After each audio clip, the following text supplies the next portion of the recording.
সাল্লাল্লাহু আলাইহি ওয়াসাল্লাম মদিনাতে এই ছেলেটাকে দাজ্জাল ভাবছেন, ইনভেস্টিগেট করছেন। তার মানে তারা সতর্ক ছিলেন। এই ছেলের নাম ছিল ইবনে সাইয়্যিদ। কি নাম? ইবনে সাইয়্যিদ, নাম মনে রাখবেন। এও একটা বিস্ময়কর ক্যারেক্টার। আবার সেই নবী সাল্লাল্লাহু আলাইহি ওয়াসাল্লাম বলেছেন শেষ জামানাতে দাজ্জাল বের হবে খোরাসান থেকে। কোন জায়গা? খোরাসান। খোরাসান বলতে কোন জায়গা? এটা মূলত এর হার্ট হচ্ছে আফগানিস্তান, এর পাশে যে বেলুচিস্তান, এই যে উজবেকিস্তান, ইরানের কিছু অংশ, এই পুরো জায়গাটা, শুধু একটা দেশ না, পুরো জায়গাটা এর হার্ট হচ্ছে আফগানিস্তান। খোরাসান থেকে বের হবে। আরেক হাদিসে নবীজি বলছেন সে ইস্পাহান থেকে বের হবে। কোন জায়গা? ইস্পাহান এখন ইরানে। ভৌগোলিক বিষয়ে যখন তখন চেঞ্জ হয়ে যায়, হয় কি না? আগে কি ইরাক ইরান এরকম পার্ট ছিল? আগে কি এভাবে এই 52টা দেশের ভাগ ছিল? লেবানন, জর্ডান, সৌদি আরব, ইরাক ইরান এরকম ভাগ ছিল না? এক অঞ্চল ছিল শাম, একটা হেজাজ, একটা নাজদ, এরকম আর কি ভাগ ছিল। তো এটা চেঞ্জ হয়। তো ওই হাদিসে আসছে ইস্পাহান থেকে একটাতে, আরেকটাতে আসছে ইরাক এবং শাম।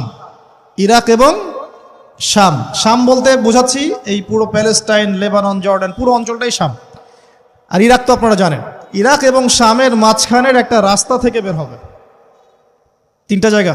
আরেকটা 4 নাম্বার খাল্লা নামে একটা জায়গা থেকে সে বের হবে। আর এই খাল্লা আপনি গুগলে সার্চ দিয়ে পাবেন না।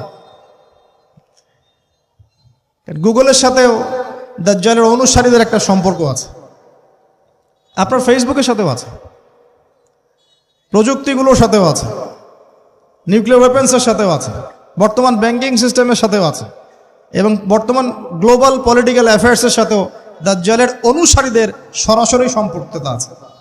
আমি বলি নাই দাজ্জালের সম্পৃক্ততা আছে, দাজ্জালের অনুসারীদের সরাসরি সম্পৃক্ততা আছে। এটা বোঝার জন্য আপনাকে সূরা কাহাফ পড়তে হবে। কেন সূরা কাহাফ? কারণ সূরা কাহাফ পড়লে আল্লাহ আপনার ভিতরের চোখ খুলে দিবেন ইনশাআল্লাহ।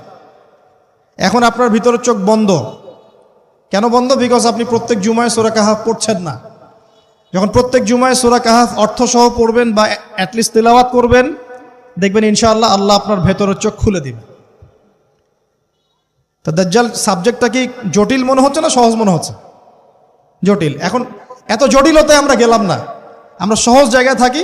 সহজ জায়গাটা হচ্ছে সে বিশ্বটাকে শাসন করবে, এবং ন্যায় বিচারের ভিত্তিতে শাসন করবে কি? উত্তর না, সে সারা বিশ্বে ফিতনার ফাসাদ সৃষ্টি করবে। যারা তাকে ফলো করবে সে তাদেরকে সমৃদ্ধি দিবে, যারা তাকে ফলো করবে না সে তাদেরকে দুর্ভিক্ষ দিবে। বলা হচ্ছে সে খোদা দাবি করবে, সে নিজেকে খোদা দাবি করবে, বলবে আমি মাসিহ। আমি কি? মাসিহ মানে ত্রাণকর্তা। তার মূল কাজটা তাহলে জুলুমের ভিত্তিতে সারা বিশ্বটাকে শাসন করা। এই তো, সে খোদা দাবি করবে। আপনি যদি মেনে নেন তাহলে তার জান্নাতে ঢুকবেন, যদি না মানেন তাহলে তার জাহান্নামে ঢুকবেন। তার জান্নাতে ঢোকা মানে হচ্ছে আসলে জাহান্নামে ঢোকা, আর তার জাহান্নামে ঢোকা মানে হচ্ছে আসলে জান্নাতে ঢোকা। যেমন একজন